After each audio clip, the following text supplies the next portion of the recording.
What time is it now? It's 7:34 and I got that morning bass in my voice. I'm quite tired, lads. There's a lot of stuff going on in Formula 1 right now, all of which is video worthy. So I decided I'd film this NASCAR video, get it out of the way first before I tackle those things.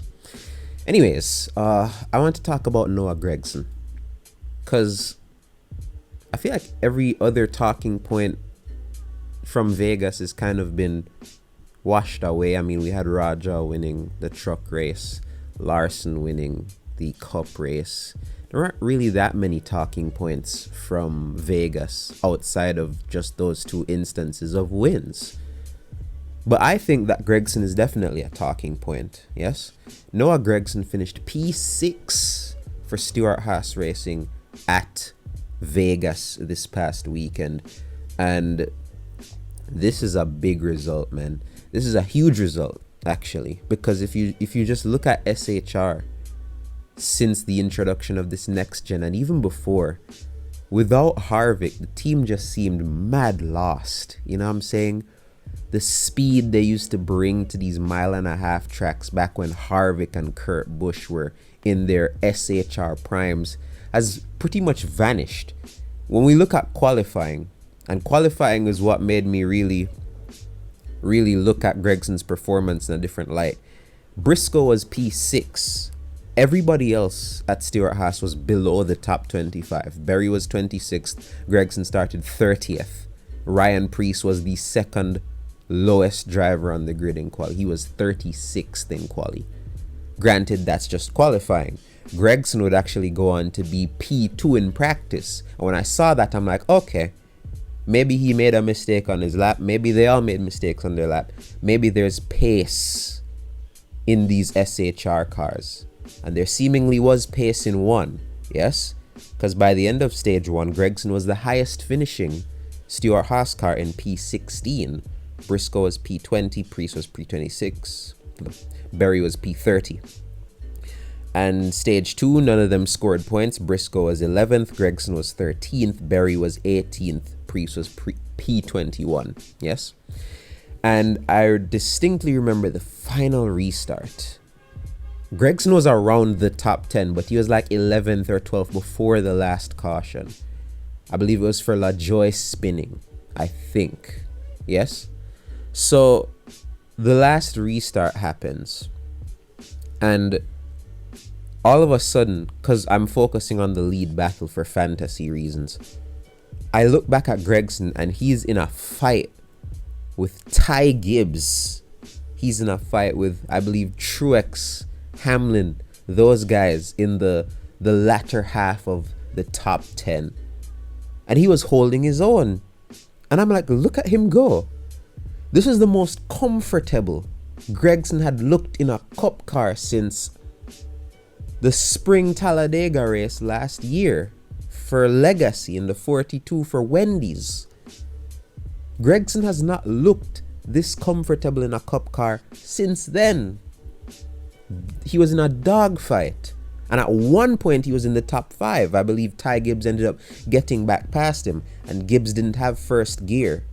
So chances are if he did, he would have had a better restart. And maybe Gragson wouldn't have been close to him at all. So maybe P6 was inevitable. Yeah. But a P6 for Stewart Haas is huge. It's huge. This is the first traditional mile-and-a-half of the year. And he's managed to bring that car from 30th to 6th.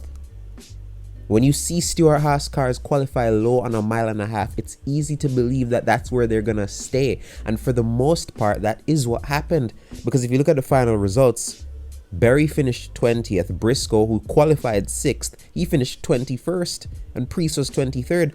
The other guys didn't really do much of anything.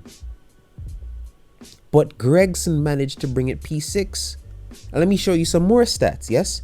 Gragson's average finish in his 21 starts for Legacy, 28.2. In 3 Stewart Haas starts, his average finish is 17th, and that's been massively crippled because of Atlanta. Gragson was 9th at Daytona, and he was 6th here. That's 2 top 10s in 3 starts. Yes? One on a traditional 1.5 miles, the other on a plate track. So if his early start to the season is anything to go off of, this might be... Is Gragson back? That's probably what I'm going to title the video. Is Noah Gragson back? Or is Stewart Haas back? Who's back? Somebody has to be back following this P6 finish. I don't know who. I don't know which part of the team is back. But I don't want to gas him up too much, you know, because this could end up being one of them early season peaks. And then he just trundles back down into what's become the norm for SHR, which is not being competitive, especially in a post-Harvick world. Yes, but chances are, man, if this is something that can be replicated in more 1.5 miles to come, then I think Stewart Haas could be on the up. Front row have the tier 1 equipment with Penske now. Stewart Haas isn't a priority for Ford as much as they used to be back in the days of Harvick and Kurt Busch and Clint Boyer. Yes, but if they continue to perform at this level, then one, playoffs become a possibility. Gragson and Priest already have those penalties, but it's not season ending like what happened to Briscoe last year. They can bounce back from it. Gragson is still very low in the points. He's not even in the top 30. That's because of the penalty. Yes? Not because of how he's performed. So, yeah, man. This is the same Noah Gragson that won 8 races in 2022, including 4 in a row in the Xfinity series. We know what he can do if his car is very good. And his car was clearly very good yesterday. And he got the car P6 when all of his other teammates were struggling. So is this the start of Gragson's resurgence?